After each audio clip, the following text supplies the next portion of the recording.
अस्सलाम वालेकुम। आपको पता है कि हम सूरह अनफाल पढ़ रहे हैं और इसी को कंटिन्यू कर रहे हैं। बिस्मिल्लाहिर्रहमानिर्रहीम। और काफिरीन सुलह की तरफ राग़िब हों तो तुम भी माइल हो जाओ और अल्लाह पर भरोसा रखो और इस पर ज़रा भी शक नहीं कि अल्लाह सुनने वाला खूब जानने वाला है। 61।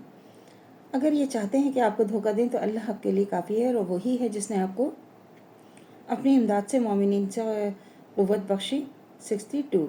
और उनके दिलों में मोहब्बत और उल्फत पैदा की और इस तरह उनको मुत्तफ़िक और मुत्तहद कर दिया। अगर तुम दुनिया भर की तमाम दौलत खर्च कर देते तो भी तुम उनके दिलों में उल्फत पैदा ना कर सकते, मगर अल्लाह ही ने उन सब में मोहब्बत डाली। बेशक अल्लाह ज़बरदस्त हिकमत वाला है। 63। ए नबी, अल्लाह आपको काफ़ी है और मोमिनीन जिन्होंने आपको इत्तिबा किया है। 64। ए नबी, आप मोमिनीन को जहाद की तरगीब दें। अगर आप में 20 साबित कदम हों तो वो 200 आदमियों का पे गालिब होंगे, अगर 100 हों तो 1000 काफिरों पर गालिब आ जाएंगे। ये इसलिए है कि काफिर कुछ भी नहीं समझते। 65। अब अल्लाह ने तुम पर बोझ हल्का कर दिया है और मालूम कर लिया है कि अब तुम किसी कदर कमज़ोरी से पस अगर तुम 100 आदमी साबित कदम रहने वाले हों तो 200 पर गालिब रहेंगे, अगर तुम में 1000 होंगे तो 2000 पर गालिब रहेंगे। अल्लाह सब्र करने वालों के साथ हैं। 66। ये नबी की शान नहीं है कि इसके कब्ज़े में कैदी रहें। जब तक ज़मीन में अच्छी तरह से खून रेजी ना करें तो तुम दुनिया के माल के तालिब हो और अल्लाह आखिरत चाहता है। अल्लाह बड़ी हिकमतों वाला है। 67। तो तुम दुनिया के माल के तालिब हो और अल्लाह आखिरत चाहता है और अल्लाह बड़ी हिकमतों वाला है। और अगर अल्लाह का हुक्म पहले से ना हो चुका होता तो जो कुछ तुमने लिया है इसके बदले तुम पर बड़ा अजाब होता। 68। तो जो माल गनीमत तुमको मिला है तुम उसे खाओ कि वो तुम्हारे लिए हलाल तैयब है और अल्लाह से डरते रहा करो। बेशक अल्लाह बख्शने वाला और रहम करने वाला है। 69।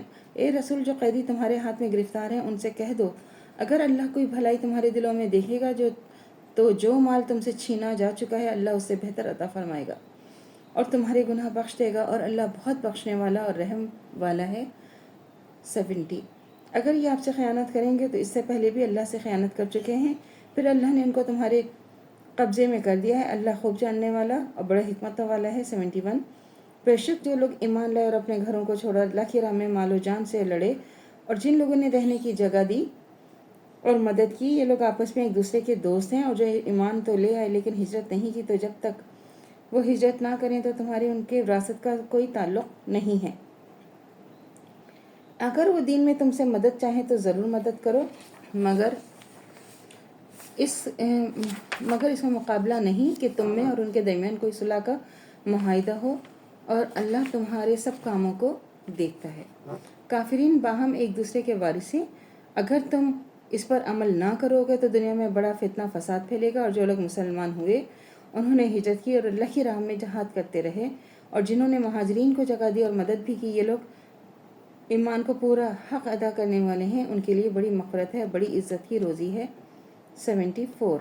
और जो लोग बाद के ज़माने में ईमान लाए, हिजरत किया, तुम्हारे साथ जिहाद किया, तो फिर वो तुम में से ही शुमार होंगे जो आपस में रिश्तेदार हैं, तो किताब अल्लाह में एक दूसरे की मिरास में ज़्यादा हक़दार हैं। बिलाशुबा अल्लाह हर शे का पूरा इल्म रखता है। 75।